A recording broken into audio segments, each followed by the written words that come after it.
This conference will now be recorded.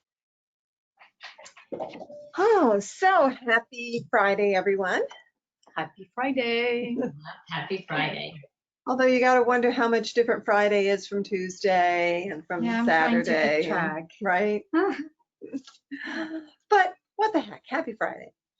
So, so today's mindset webinar is about hunger and what to do if you feel hungry, which I think is a really good topic because we talked about protein the other day. And a lot of people feel that they need a high protein diet in order to not feel hungry. And so there's definitely the aspect of a high protein diet that slows down digestion. And so you would tend to not feel hungry for a period of time because there's a lot of work going on. But in the end, what is it giving your body in terms of, you know, a nice broad spectrum of nutrients? And so, you know, we often get hungry again, you know, after having even a protein meal and don't necessarily feel satisfied. And what do we tend to do also after a high protein meal is we want sugar, right? We want something, hey, Claire, we want something sweet, right? We want dessert. So there's a reason for that. And that really has to do with the necessity of what the cells need for energy, number one. But also, like Anthony was talking about the other day, when you're looking at macronutrients and the food that make up those macronutrients, you want to look for something that gives you a whole variety of nutrition and not just, you know, focus in on that macronutrient like we talked about the other day in protein. The other thing about hunger that I really want to get into, especially with people who may, you know, just be starting their detox process, or maybe be in it for a while and get a little bored and then not eat. So I want to talk about hunger in that when we're first starting, well, you know what, before I do that, let's just talk about the affirmation.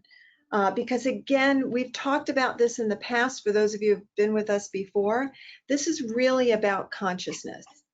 And we tend to be so disconnected from ourselves and from our consciousness, of our awareness, I should say, even of our body and what we need and what we want and what we feel, that it is important to bring that awareness back to living, back to our lives. And I think right now with the COVID-19 situation going on, people are becoming more conscious and aware. More people are asking us to detox because they think, wow, look at what's going on in the world. I want to be the healthiest I can be.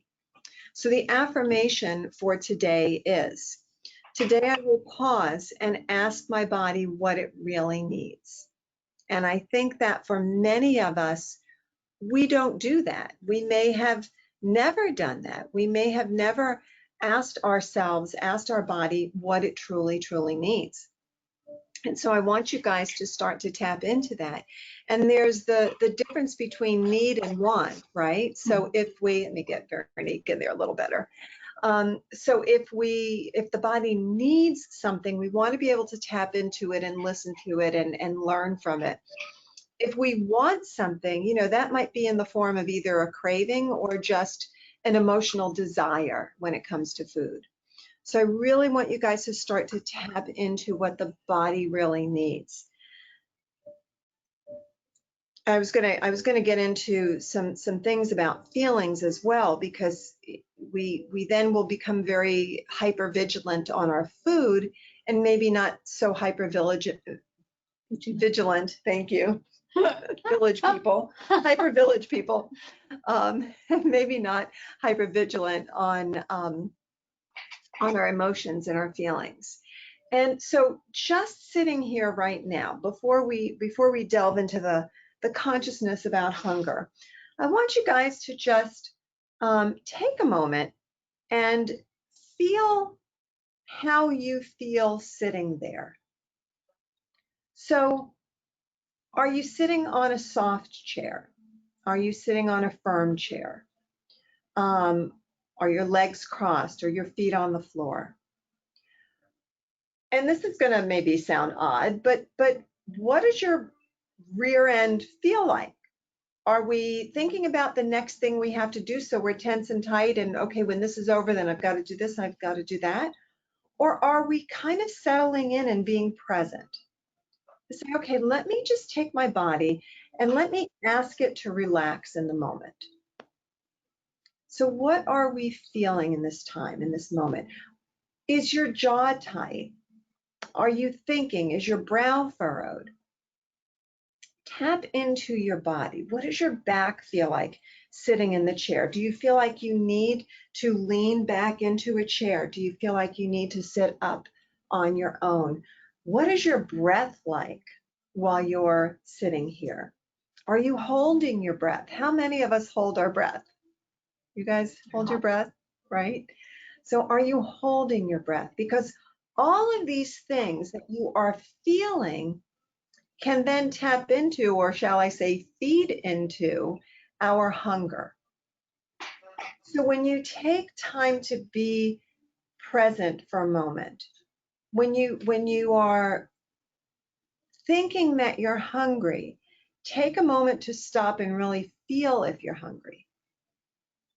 Now, at the beginning of detox, almost everybody is hungry because we are taking out so many things that we've used to fill ourselves up.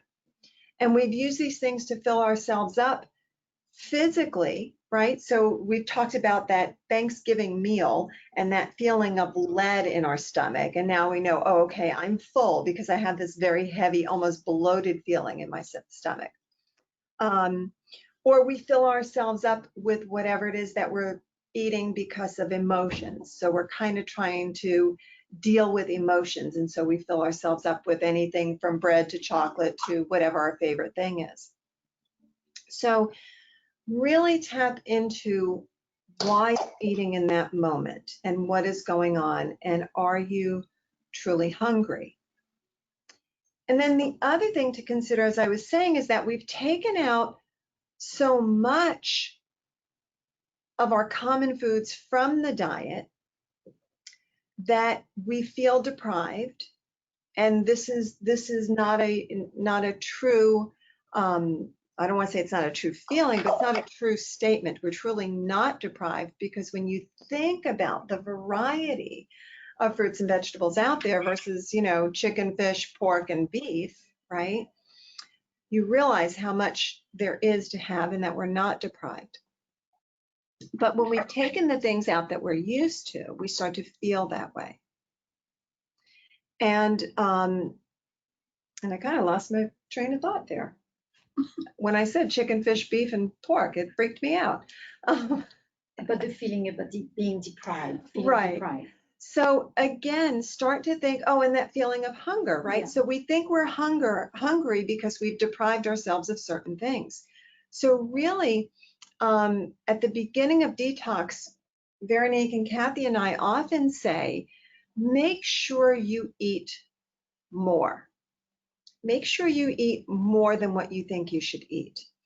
When we're eating a traditional diet, whichever, nationality you're from, when we say breakfast, right?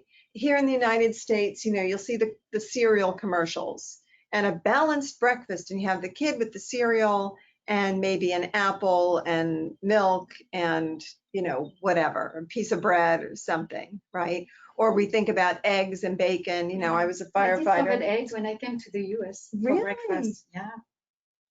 That's interesting. You didn't have no egg. I mean, in France, the way we had eggs was either an omelette for dinner or lunch, but never for breakfast. Never for breakfast. Never for breakfast. So when I arrived in New York and I discovered diners, uh-oh.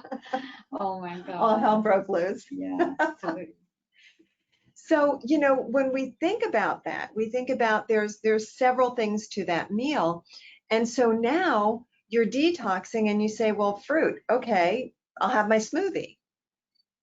And then I won't have something until lunch, and I'll have my salad. Mhm. And then dinner, That's I'll exactly have, what we think. We stay in that frame. yeah, exactly. We stay in that frame of mind Mhm. of those, times to eat. Yeah. And so I want you guys, especially those of you who are at the beginning of this, to start to delve into eating as you feel you want to, as you're hungry. And especially for those of you who are making such drastic changes, who maybe didn't eat a lot of fruits and vegetables before, and you don't know what to do, you don't know how to make a smoothie or to prepare a salad, then a lot of times you guys will skip eating. And we definitely don't want you to do that. Bless you. We definitely don't want you to skip meals. We don't want you to skip eating. So being conscious, as we talked about in the practice part, is, preparing. But here we want to talk about how to deal with the emotions of hunger and some of the things that trigger us to eat. So I would love to hear from you guys a little bit, and you can unmute yourselves as you go along. Tell me, in the past, before detox, what might trigger you to eat? Was it time? Was it hunger? Was it emotions? Was it because someone else said it was time to eat? Tell me what triggered you to eat in the past. And then I want you to tell me how are you doing right now, and what's kind of triggering you to eat at this point during your detox. So anyone who wants to go first, go ahead and raise your hand, and then unmute yourself. Be brave. Go on, Claire. You got something. I know you got something. Come on, girl.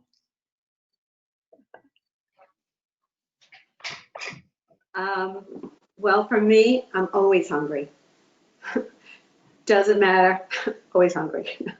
So but yesterday I was like really hungry, and I had a hard time yesterday. I don't know why. Start by telling me, when you say always hungry, was that even and I know you've been doing a lot of things over the years, but always hungry, when did that start? I mean, do you remember this from a kid? Is this something relatively new? No, I was one of those skinny little kids that never gained weight, but I ate my mother was like, "You must have a worm in your stomach," because I never seen anybody eat as much as you, and I was like thin as a toothpick. And do you know where we might go with that from a detox point of view? What that might be connected to? no, adrenals. Adrenals could be, absolutely. Blood sugar drops, absolutely, but also a malabsorption. Thank you. Also malabsorption, right? So when we look at that colon wall in iridology, we're looking to see how much lymphatic congestion or sulfur is built up in there. So we may have to get in a little bit deeper and and deal with that. I remember as a teenager, my mother would go to me, "You smell like sulfur." What is that? Sulfur is something that comes from a lot of different places. So number one, it is in many, many preservatives in foods. So if you've eaten anything over your lifetime with preservatives in it, it most likely has some sort of sulfur, sulfite, sulfate in it. It is also in wines, usually, I guess, red wine. Vino. Although I don't think you were drinking at that age, Claire. We were Italian. We drank peaches and wine for breakfast. Friends too. We put the peaches in the wine, Yeah. right? And then we moved to Florida. My mother discovered the mangoes we were just talking about. And then she put mangoes in the wine. Oh my goodness. And by the way, it's hilarious, Claire. You just said we were Italian. Are you no longer Italian? Well, we were Italian, we were an Italian family. Yeah. We took So sulfites also, so preservatives in foods, sulfites in wines, antibiotics. So many antibiotics do have sulfites in them, sulfur.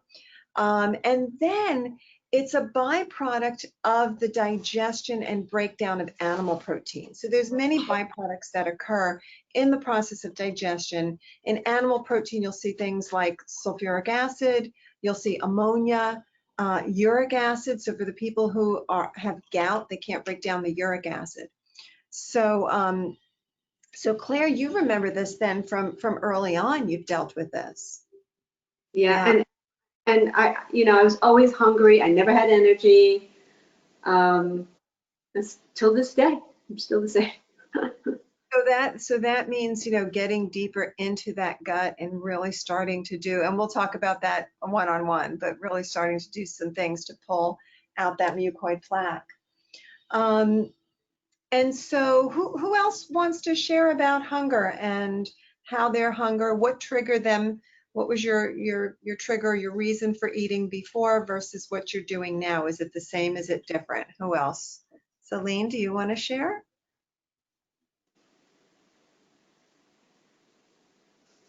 Yeah. I feel like before the detox, it would just be mostly emotions. Like I want to make me feel better, so I would just have that food that I love. But now with the detox, as I'm not allowed to eat that food anymore, I don't know, I think I would just eat more fruits if it's during the day, because I'm doing fruits only during the day. But if it's at night, I would just have like a bigger salad, or maybe like a sweet potato or avocado. Just try to, go on the food that I'm allowed. What are your feelings now, that you've been doing this for a bit? Are you still having those emotional triggers to eat? And if you are, what do you do? I think it went away. I mean, it's better now because I've been in this for 2 months now. So of course I have less cravings and like it's becoming easier now, so which is good. But I still have those moments, like because I live with my family and like I have to share meals with them. So yeah, last night they were having like a pizza and I was just like eating my salad, so that's a bit frustrating. Yeah. But, like yeah, I just like I keep saying to myself, I know why I'm doing this and I know what I want to achieve. So I'm just, keeping strong but yeah, it's not easy every day, of course. But yeah, I think I'm eating less because then, like I'm French, so obviously I like to have something sweet after a meal. Like I always had this habit. So it was difficult at first for me. But now, like when I'm done with dinner, for example, I would just wait like half an hour and then I'm not really hungry anymore. It was just, the want for something sweet. Yeah. So I think it's been good because I realized that I don't need to eat as much to feel full because I know I'm going to be full anyway. Yeah. Yeah. I think that timing is really important too, because on Wednesdays we work late. So we're here sometimes, well, we're always here till 8 and sometimes we're here till 8:30, and this Wednesday I think I left at 8:45. So driving home, I'm thinking about food, even though I finished a smoothie not long before, right? It's terrible. It's terrible. You start thinking about food and thinking to use food as a way to wind down, so there's that emotional component. That's the day is going. So I'm going to sit somewhere, quiet or with my husband and have something to eat and make that kind of an event. And so sometimes I literally have to get home and just take a break and say, am I hungry? How hungry am I? And would I be satisfied with just having, either some fruit or maybe a small, instead of like a big, huge green salad, maybe just chopping up some cucumbers and tomatoes and celery and avocado with a little lime juice. And will that do it for me? To kind of take that moment to step back and slow down is really, really important. Mm-hmm. Good. Thank you. Yeah. No, just wanted to add like if I feel angry, but like I know I shouldn't eat now because I've eaten like not long ago or something, I would just try to do something else, like do my sport or do something else, and like try not to think about it like until it's dinner time. Yeah, usually works. And it's good to also acknowledge, am I angry and that's why I'm looking to eat something, or am I really hungry? And that's important for us to start to really tap into. Kathy, you wanted to share something? I just wanted to say that Harm wrote something on the chat. Oh, thank He you wrote, for, Claire, can you describe what hunger feels for you?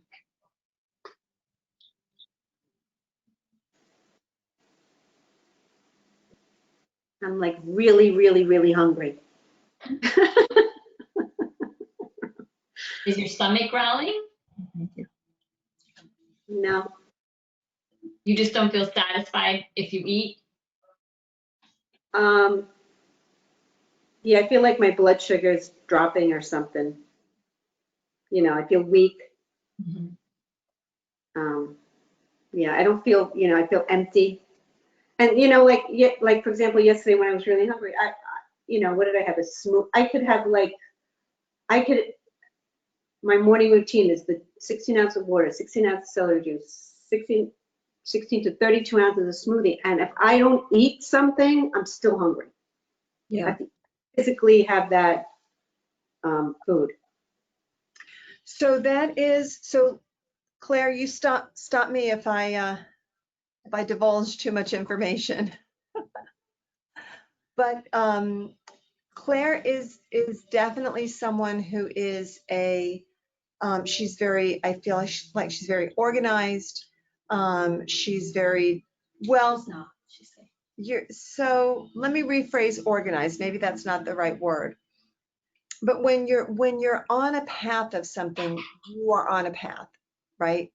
You're doing it. And then the extraneous stuff can really get you going, right? You talked about it the other day about other people with either their health issues that still keep doing what they're doing, or challenges with your husband and things like that. So that's a personality type that is really pushing hard on those adrenals. And believe me, I know, because I'm, you know, a lot like you. So that really pushes hard on your adrenals. And so your ability to regulate your blood sugar is really, really hindered. So working more on those adrenals, working more on maybe liver, storage of glycogen and things like that. But that's why I think for you, Claire, it would be good to just kind of stop, even though I'm not saying don't have something, but literally stop for a moment and really ask your body what it's doing, what it's feeling. I feel like I'm gonna faint. You feel like you're going to faint. I'm hungry. Yeah. Because I'm eating such light stuff, you know? Maybe I'm not eating quantity like Frey once said, she goes, maybe you need to eat, you know, 12 bananas as opposed to 2. I mean, you know, I don't know that you need to eat 12 bananas, honestly. I really, again, I've got to go back to that adrenal issue, and work on that and work on absorption, I think. But also, again, just literally taking a moment or two to stop. And also, when you eat, what is your pace in eating? Are you eating on the go? I mean, you've got a lot of things you're drinking. So are you drinking and on the go, or are you sitting? Is it becoming an event, or is it just something that you're getting in while you do something else? Where's your consciousness? It's a little of both. Sometimes, you know, I try to, you know, do it slow, but once in a while, like if I want to get to a walk, or I've got this thing, you know, this webinar going on, I'll be rushing. I thought you were Italian. What do you mean? It's my little pun. It's rushing, Russian. It's bad. It's really bad. Yeah, Marcia, go ahead. I'm Can I share something? the Yes. fluid she's Yeah. drinking Uh, might be putting her in that state. Mhm. I'm thinking, Claire, that the amount of fluid that you're drinking in the morning might be putting you in that state of, okay, I have to have my water and then my juice and then my smoothie. When have you tried to reverse it and maybe have your smoothie in the morning first thing after your herbs, and then you're gonna have your Celery juice maybe in the juice. afternoon, Yeah. and try to change the order of it. Because I know for myself, when I wait like that, I am really hungry if I'm gonna have liquids until 11 or 12, right? Mhm. So I don't know, just a thought. Maybe chewing might be something that kind of benefits you as opposed to so much drinking. And I think Harm was going to share something too. And then Kathy, we'll get you, my dear. What did you write down? yeah, I'm also one of those skinny persons that could eat and eat and eat without ever gaining weight. So I recognize myself in the story of Claire, and also that if I eat 12 bananas, I feel very hungry in half an hour. If I eat one, I don't. So apparently I was overloading my body and it couldn't use it. And then somehow that created such a disbalance that it asked for something to balance out. So that's one thing. Another thing is that I also have the tendency to say, okay, I'm going to have 16 ounces of this and then 12 ounces of that. And I realize that when I'm doing that, I'm not listening. I've got a program and I'm going to say to my body, this is what you are going to swallow, whether you like it or not. And so what I do now is if I eat something, and I think this comes from the natural hygiene movement as well, if you take one more bite necessary than what you really need, that's too much. And not to be rigid, but to really listen what I need in the moment. Mhm. And your body will tell you, interestingly enough. Yeah. And that allows my body to become more and more efficient with whatever I give it. So malabsorption can also, I think, can be treated in that way, to just say to the body, well, this is what you want, this is what I'm going to give you, and the body says, okay, I got enough, and it becomes more and more efficient in that way. So you don't need those big quantities, and so I find I can go with much less than half a year ago. So that's I think that is really, really true. Go ahead, Kathy. It's funny. I was just going to tell you that Harm wanted to say something. That's all. Oh, I just said it. Yes, yes. so I think, boy, bringing those two things together, I think for Claire would be really wonderful. So number one, maybe changing things up in your routine, and having, eating an apple in the morning or eating the banana or the melon or whatever, changing things up, I think, and just making it not a routine. And exactly what Harm said, you don't have to have 16 ounces of this and that. Exactly. We are the only creature who does this, don't we?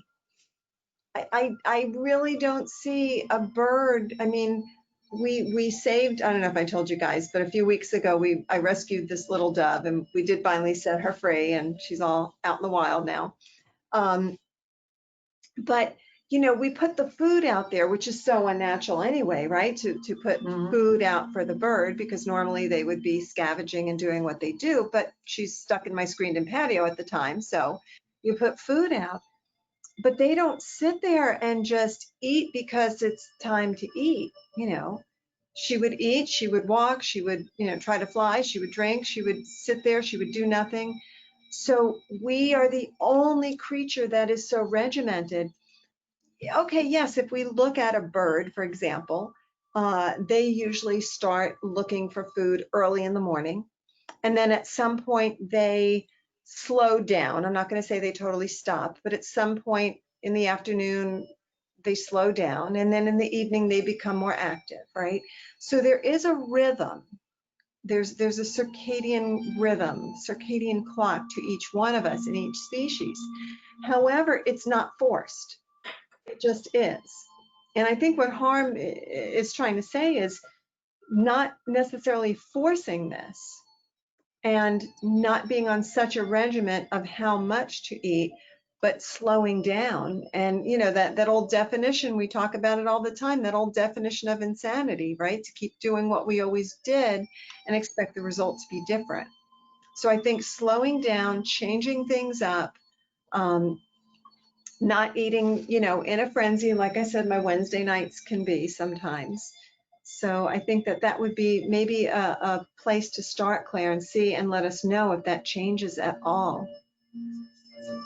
Anyone else want to share their hunger or lack thereof?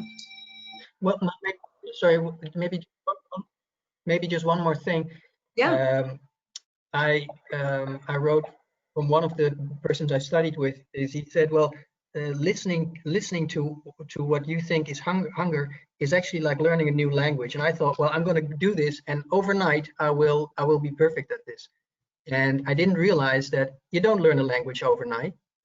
So, you know, one step at a time. Yeah, that's true. Very, very, very true. Matthew, tell us a little bit about your experience from when you first started detox years ago, and you've done it several times over the years. And tell us the changes that you have dealt with emotionally and physically with your hunger. Let me think. I feel that initially I was hungry, but I learned through my detoxing that my taste buds did change. So at one point when I would allow myself to go back to what I used to have, I didn't want it anymore. It didn't taste good to me anymore. The memory of it is still nice and fun, but I don't want to relive it. And I feel that if I ever do want to eat something that's not detox friendly, it's emotions. It's not true hunger. It's never true hunger. I think when I started this, I had plenty of malabsorption issues. And I feel like through my journey, it's getting better and better and better. I can have 16 ounces of orange juice for breakfast and feel satisfied. Yeah. And even to this day, if I want to eat, it's typically out of emotions. And I feel journaling, trying to figure out a pattern or just a different way to not stuff it, try to get it out. So that's how I deal with it. Yeah. And, you know, if you think about it, all of us sitting here are over 20 years old, right? Either a little bit over, a lot of bit over.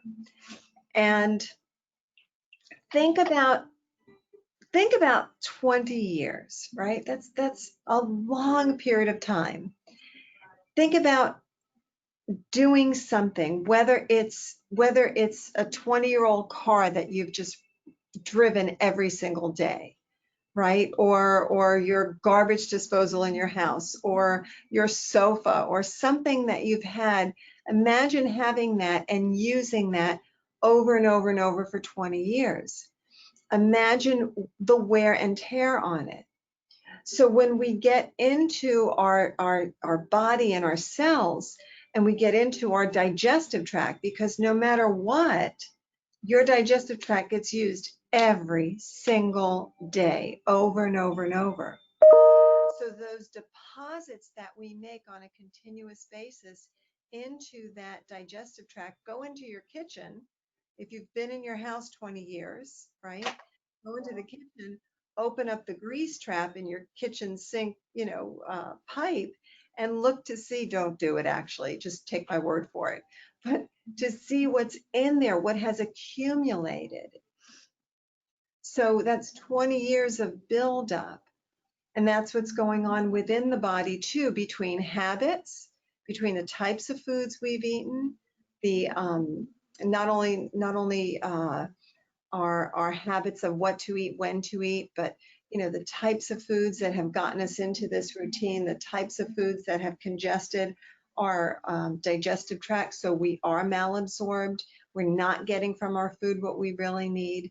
And even though I know, Claire, you've done a lot of work, and cleaning and detoxing and whatnot, there's years that we have built up. I mean, come on, I'm Italian too. I know what we eat. I know what the French people eat. Come on, right? So having that understanding, like Harm just said, you don't learn a language overnight. So I think that's really important. And making some of those changes, changing your routine up, that could change everything. You might be in a really deep cellular routine, muscle memory, nerve memory, cellular memory. So I would definitely play with that and change it up. Any other thoughts or questions about your hunger? Any other struggles you guys might be having? Kathy wanted to say something. Kathy, go ahead, my dear.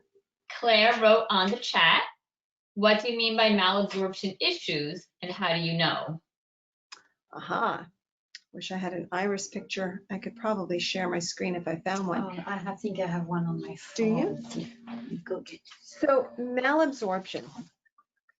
Malabsorption happens to some extent or another in all of us. So I forget what chapter it is in the book that I talk about it, but I use the screen on a window as an example, right? So, hi, Kathy, where's Tommy? He might have a friend here. He's busy. He's so cute. He's adorable. Oh my gosh. So I use the analogy of a screen on a window. That if you have your window open and there's your screen on the window, then the air flows freely through the screen, right? The screen hinders a little bit of airflow, but for the most part, your air flows freely. If you take that screen and you spread mud across it, then you're going to have a reduction of the amount of air that can flow through that screen. That screen is representative of your small intestine, and to a small extent, your large intestine. And so in your small intestine, there's microscopic, tiny, tiny, tiny spaces, tiny holes, where nutrients, once the digestive system does its job and breaks down your food into literally one molecule sized nutrient, then that molecule can pass through the wall of the small intestine. It goes into the bloodstream because the outside of the small intestine is encased in vascularity. Goes into the bloodstream, nutrition goes to the liver converts and then sends everything out to the cells. And so, over the course of our lifetime, with the things that we eat, like bread and pasta and oils and animal proteins and dairy, and all of those things that really congest, we start to block up those spaces. So that instead of eating an orange and getting 100% of the vitamin C that's in that orange, maybe we only get 75%, or maybe we get 50%, or maybe 20%.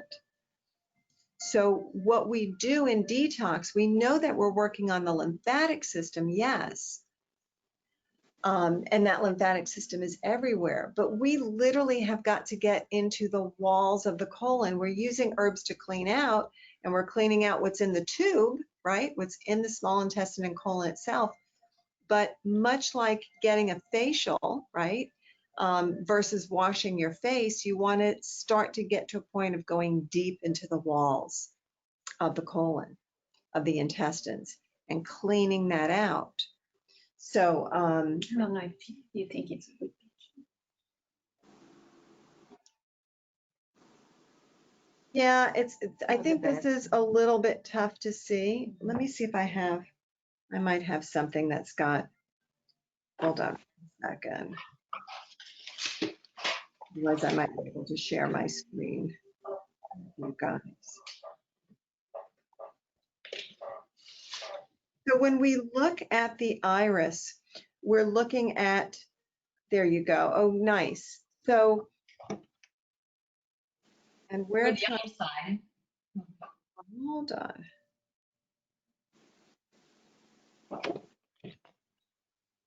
Well, I don't know how this darn thing works. It may be, oh, I've got something funny to show you guys. There you go. We could use this. Okay. Well, here's a blue eye. Okay. And do you guys see that orange circle around the pupil? So if you get closer, you notice that that orange circle is kind of a thick wall around the pupil. See if I can do this better. Hold on. There we go. So it's kind of a thick wall. If you go down here and you look here, it's quite thick. And then you've got this other interesting circle around the pupil. And sorry, I don't know how to make a circle from being backwards. But what happens is that intestine literally gets stuffed up. Who asked me about sulfur earlier? Me. So that orange, give it a second. There you go. That orange around the pupil, that's sulfur. This is the blue eye. Sorry, I know the reflection, the brightness Get is not. closer, maybe. No? This is a blue eye, but that orange ring is sulfur, and that's all within the intestines. That's all within the colon. So what we try to do is we clean that out. I'm not going to show you the picture of mucoid plaque because it's gross and we've got children in the room. But that, oh, here we That's a good go. one. That's a good one. That's a good bad one. You guys, this is a blue eye. This is a blue eye. Well, Here you go. And all of that orange that you see is sulfur. And Are you all, able to see the same on a brown eye? this is not a brown eye. This is a blue eye. Yeah. No. Are you able to see the same if it were a brown eye? That's a really good question. Yes, in some.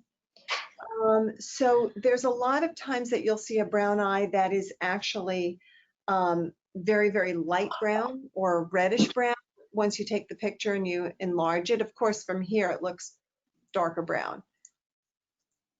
But once you take the picture and you can see it in a decent size on the computer screen, you can start to see the differentiation. And that light brown is usually lymphatic congestion and sulfur. On those really deep dark brown eyes, it's hard to see differentiation in color, but a lot of times you can see the band that goes around the intestinal wall. And then sometimes I will go ahead on the computer and alter it. I'll make it lighter and change the contrast so we can see more detail. But that's malabsorption. And so a lot of times we have to, if you're still experiencing this insatiable hunger, I would definitely do what Harm says. I would definitely do what Veronique says. Start to switch up your food, when you eat, how you eat. I would drink, yeah, I would drink less and eat more.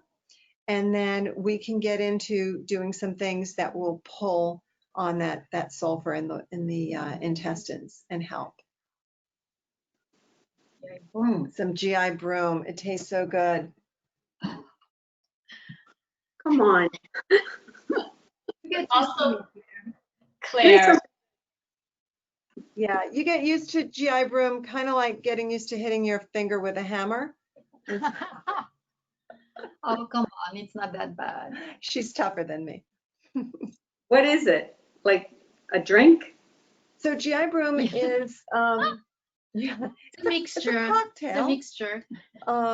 It is a mixture of psyllium, bentonite clay, aloe vera, some there's all kinds of herbs. stuff in there. There's some really bitter herbs that are quite astringent. And Charcoal.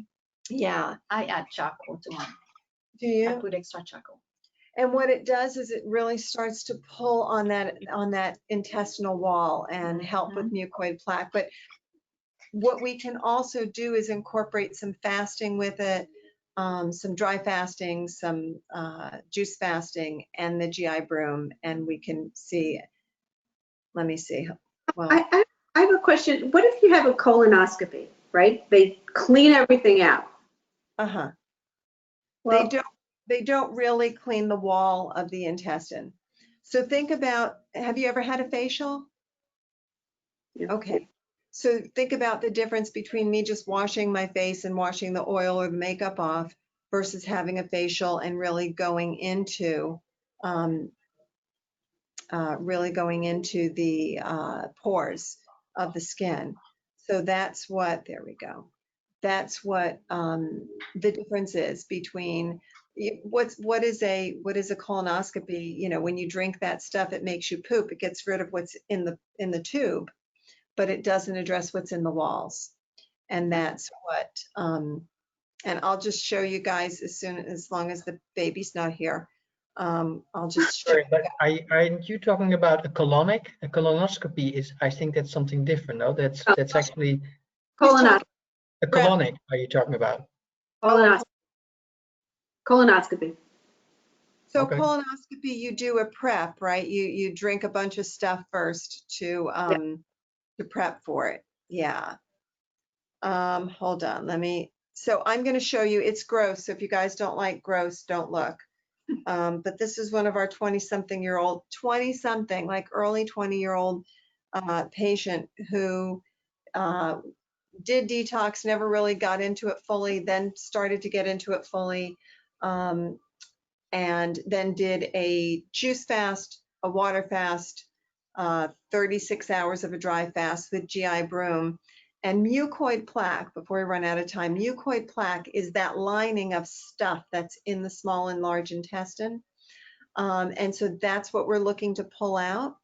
And so after doing this series that he did with the fasting and the GI Broom and the dry fasting. Fruits also. Yeah, he did a week of fruit and then juice fasting, and I don't remember how many days exactly, but this is what came out. And I'm not kidding. If you're queasy, don't look. Yeah. Oh, you mean it was like all gluey and stuff? Yeah. To give you an understanding, think about a snake. Like I just found a snake skin in my yard. I know. I just found a snake skin in my yard. This is the second one I found this week. And you know, the snake sheds its skin and literally he pulls out of the skin and you see the whole thing that looks like the snake. That's the inside coming out. So the same way the snake would shed its skin, you would shed this thick mucoid plaque lining of the intestines. So is that part of this detox that we're going to get into? Like we're going to get that out? So a lot of people just kind of get it out little by little. This is what happened to me when I did 3 days of fruits with the GI Broom with added charcoal, and that's what came out. What is that, the same thing? After 3 days. Just broken up. Broken up, yeah. It's plaque. It's like rubber. It felt like rubber. Yeah. I want that to come out of me. What? I want that to come out of me. Yeah. So we can get into some fasting with that. Yes, Kathy. Anne wrote into the chat as, am I cheating by using the GI Broom capsules? I don't want to use the term cheating, but I will say this. When you mix it with the fluid, right, it's kind of a, sludgy stuff. And that moves through the intestinal wall, I personally think, much better. I think so too. Yeah. Dr. Morse only started the caps I don't know, maybe a year or two ago. Did he? And For do you have to drink the years. same amount of water? Yeah. Okay. But for years, he would not put it into capsules. And then people were buying it and then putting it into their own capsules. Ah, I that's- personally don't think it's as effective, quite honestly. I agree. Yeah. Why couldn't you take the caps and drink a lot of water?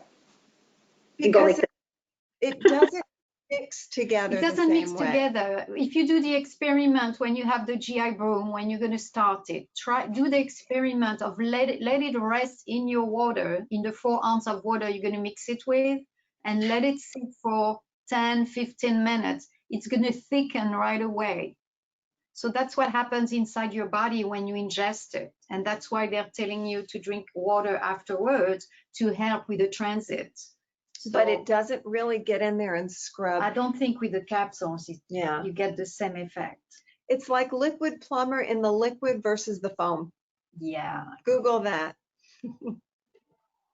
All right, you guys, we're going to sign off because we've got to get to patients soon, but it was so good to talk to you about such a gross subject. Some of you know it got this gross, but it did. It's fun. But you will see as that cleans out, then again, it's multifaceted. It's adrenals. It's what Harm talked about, routine and habit, and malabsorption. So we work on all of those things. It's called holistic. All right, guys, have a wonderful weekend. I hope you Bye, get some everyone. outdoor. You can come in. Come on in. Bye, everybody. Bye. You want to say Oh, bye? who's that? What's her name? Your daughter's name? Come Her here. name is Mila. Here. What is it? Mila. Mila. Oh, that's right, Mila. Mila, say hi to Tommy. She's very shy. Aw, How old is she? Mila, he's very cute.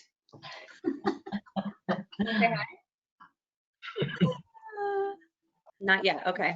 Okay. Okay. Bye, everybody. Thank you. Bye. Bye-bye. Bye.